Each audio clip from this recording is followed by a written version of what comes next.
नमस्कार. 7 मे पासून पुरंदर विमानतळ हा प्रकल्पकरिता भूसंपादनची प्रक्रिया चालू होणार आहेत.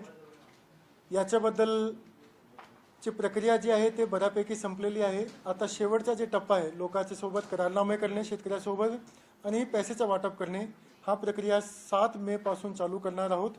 संमतीचे निवाडे 10 जूनपर्यंत राहतील. याच्यामध्ये एकरी जे रेट शासनाने फायनल केलेलं आहे ते 1,61,00,000 आहे. याच्यामध्ये याच्यासोबत इंटरेस्ट आहे 1,61,00,000 आहे. आणि याच्याशिवाय जे निगडीत घटक आहे त्याच्यामध्ये झाडे, विहीर यासाठी वेगळे पैसे शेतकऱ्यांना दिले जातील. तर सरासरी एकरी मागे प्रत्येक शेतकरीला जवळपास 2 कोटी रुपये भेटणार आहेत. याच्याशिवाय 10% जमीन, एकूण जेवढी आपण शेतकऱ्याची जमीन घेतोय त्याची 10% जमीन विकसित भूखंड परत शेतकऱ्यांना दिला जातील एरोसिटीमध्ये. आणि याच्याशिवाय ज्या शेतकऱ्याचं घर जातो आहे त्यांना 2.5 गुंठे जमीन अतिरिक्त घर बांधायला दिली जातील.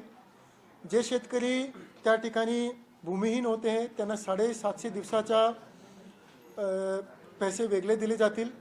आणि याच्याशिवाय प्रत्येक कुटुंबामधून एअरपोर्टमध्ये प्राथम्याने एक शेतकरीला, एक माणसाला नोकरीही दिली जातील, तशी MIDC याच्यामध्ये तरतूद आहे. आणि या पद्धतीने हा प्रक्रिया आपण सध्या चालू करत आहोत. सर्व शेतकऱ्यांना आम्ही आवाहन करतो की आता हा प्रक्रिया चालू झालेली आहे. पैसे वाटपची प्रक्रिया 7 मे पासून चालू होतील. याच्यामध्ये जिल्हाधिकारी कार्यालयामध्ये आणि प्रांत कार्यालयामध्ये हा दोन्हीपैकी आपण आपला करारनामा आमच्याकडे सबमिट करू शकतात. RTGS द्वारे डायरेक्ट बेनिफिट ट्रान्सफर सारखे पैसे शेतकऱ्याच्या खात्यामध्ये सोडले जातील. 3000 एकर एवढी जमीन आम्ही भूसंपादन करणार आहोत. त्याच्याशिवाय जे बाहेरची जमीन होती 7000 एकरचा जे नोटिफिकेशन निघाला होता त्याच्यामध्ये जे अतिरिक्त जमीन आहे त्याचे शिक्के काढण्याची प्रक्रिया चालू केलेली आहे. येणारे काही आठवड्यामध्ये बाकी जमीनचे शिक्के काढले जातील. आणि याच्याशिवाय 2016 पासून आतापर्यंत ज्या लोकांवर गुन्हे दाखल झालेले आहे ते गुन्हेसुद्धा मागे घेतले जातील. त्याची प्रक्रिया ऑलरेडी चालू झालेली आहे. आणि याच्याशिवाय फार्मर प्रोड्युसर कंपनी आम्ही अल्पभूधारक शेतकऱ्यासाठी स्थापित करतो आहे, जेणेकरून हा एअरपोर्टचा डायरेक्टली बेनिफिट त्या भागाच्या शेतकऱ्याला होणार आहे.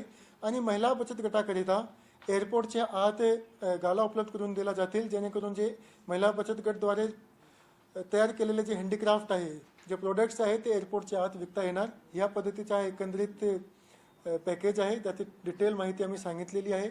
आणि कालपासूनच आमच्याकडे शेतकरी येणे चालू झाले होते, कारण 30 एप्रिलला हा न्यूज लागली होती की रेट फायनल झालेली आहे.